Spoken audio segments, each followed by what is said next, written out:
Assalamualaikum warahmatullahi wabarakatuh. Perkenalkan, nama saya Firman Putra Mahendra, NIM 2318134, perwakilan dari kelompok 2. Di sini saya akan menjelaskan sedikit tentang landasan dan pendekatan bimbingan konseling MI maupun SD.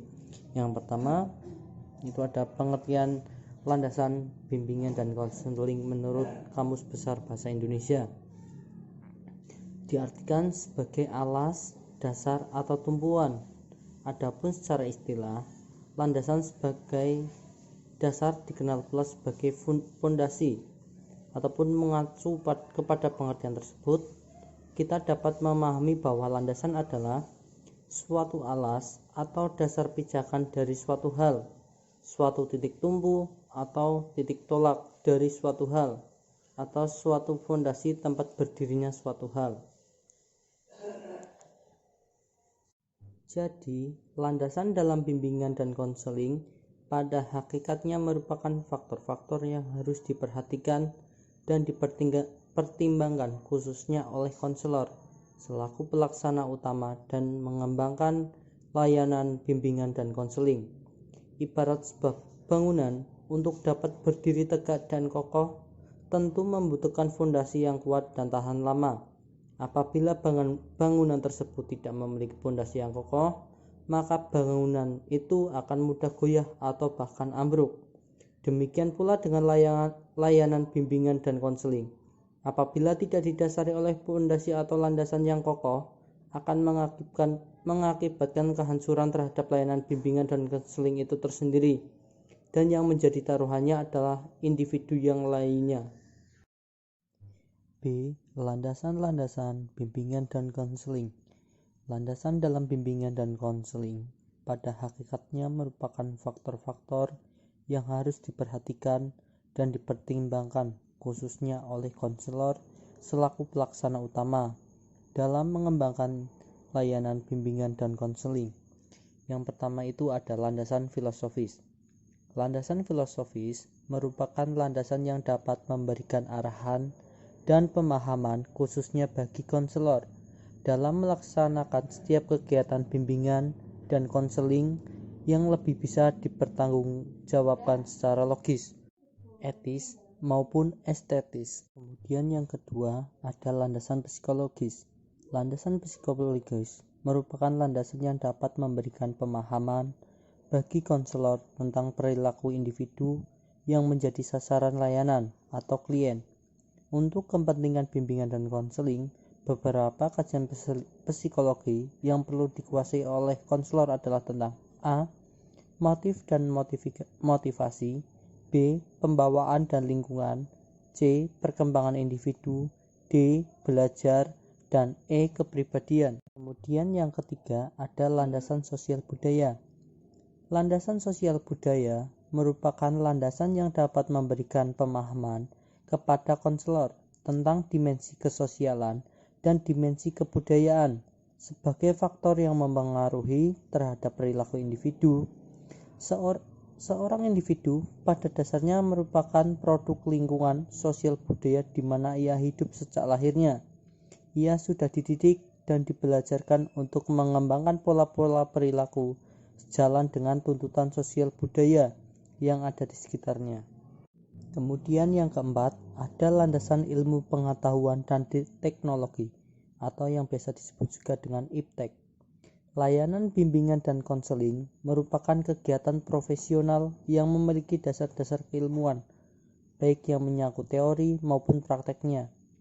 Pengetahuan tentang bimbingan dan konseling disusun secara logis dan sistematis dengan menggunakan berbagai metode seperti pengamatan, wawancara, analisis dokumen, prosedur tes, inventory, atau analisis laboratoris yang dituangkan dalam bentuk penelitian, buku teks, dan tulisan-tulisan ilmiah lainnya. Kemudian menurut Schertzer dan Stone, bimbingan adalah proses membantu orang perorangan untuk memahami dirinya sendiri dan lingkungan hidupnya. Konseling adalah proses pemberian bantuan yang dilakukan melalui wawancara konseling oleh seorang ahli atau konselor kepada individu yang sedang mengalami suatu masalah yang bermuara pada teratasinya masalah yang dihadapi klien. Kemudian juga ada teknik-teknik sebagai upaya memaksimalkan potensi siswa, antara lain dapat dilakukan dengan cara yang pertama ada latihan asertif. Teknik ini digunakan untuk melatih klien yang mengalami kesulitan untuk menyatakan diri bahwa tindakannya adalah layak atau benar. Kemudian yang kedua ada desensitisasi sistematis, merupakan teknik konseling behavioral yang memfokuskan bantuan untuk menenangkan klien dari ketegangan yang dialami dengan cara mengajarkan klien untuk rileks.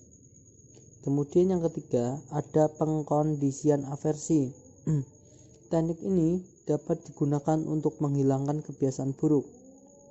Teknik ini dimaksudkan untuk meningkatkan kepekaan klien agar mengamati respon pada stimulus yang disenanginya dengan kebalikan stimulus tersebut.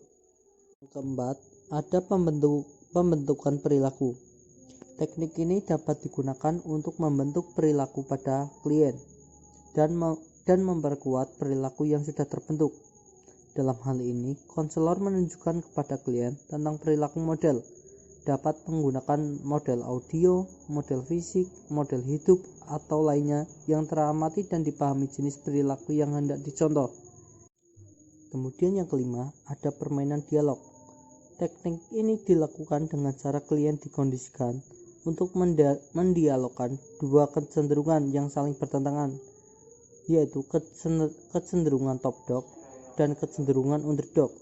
Yang keenam, ada latihan saya bertanggung jawab, merupakan teknik yang dimasukkan untuk membantu klien agar mengakui dan menerima perasaan-perasaannya daripada memproyeksikan perasaannya itu kepada orang lain.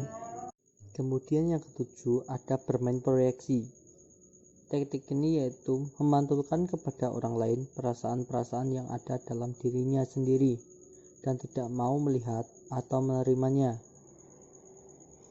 Kemudian yang 8 ada teknik pembalikan. Gejala-gejala dan perilaku tertentu seringkali mempresentasikan pembalikan dari dorongan-dorongan yang mendasarinya. Dalam teknik ini, konselor meminta klien untuk memainkan peran yang berkebalikan dengan perasaan-perasaan yang dikeluhkannya. Kemudian yang ke-9 ada bertahan dengan perasaan. Teknik ini dapat digunakan untuk klien yang menunjukkan perasaan atau suasana hati yang tidak menyenangkan atau ia sangat ingin menghindarinya. Kemudian yang ke-10 ada homework assignments. Teknik yang dilaksanakan dalam bentuk tugas-tugas rumah untuk melatih, membiasakan diri dan menginternalisasikan sistem nilai tertentu yang menuntut pola perilaku yang diharapkan. Kemudian yang 11 ada adaptif. Teknik yang digunakan untuk melatih, mendorong dan membiasakan klien untuk secara terus-menerus menyesuaikan dirinya dengan perilaku yang diinginkan.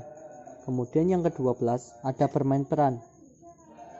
Teknik untuk mengapresiasikan berbagai jenis perasaan yang menekan perasaan-perasaan negatif melalui suatu suasana yang dikondisikan sedemikian rupa sehingga klien dapat secara bebas mengungkapkan dirinya sendiri melalui peran tertentu. Kemudian yang ke-13, teknik untuk menirukan secara terus-menerus suatu model perilaku tertentu dengan maksud menghadapi dan menghilangkan perilaku sendiri yang negatif.